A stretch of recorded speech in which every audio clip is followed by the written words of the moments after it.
Ubang pagtuo kang Jesucristo, ilumungta sa tumang pagtahod, ang lawas sa atong igsuon nga si Ana. Uban sa itawahanong kauyang o kakulang sa kahipitan. Uban sa pagsalig, mag-ampo kita sa Diyos, ang manatag o kinabuhi sa tanan utang. Aron iya utang banhawon, kining patayong lawas, ngadto sa kahipitan, o sa katiliban sa mga santos. Magmaluloy unta ang Diyos diha sa paghukom kaniya, ug pasaluon unta ang tanan niyang mga sala.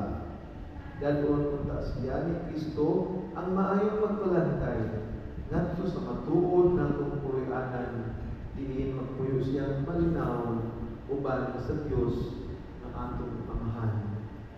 Tipon sa tanang mga santos o katubangan sa hari nga way katapusan, magmalipayon unta siya hangtod sa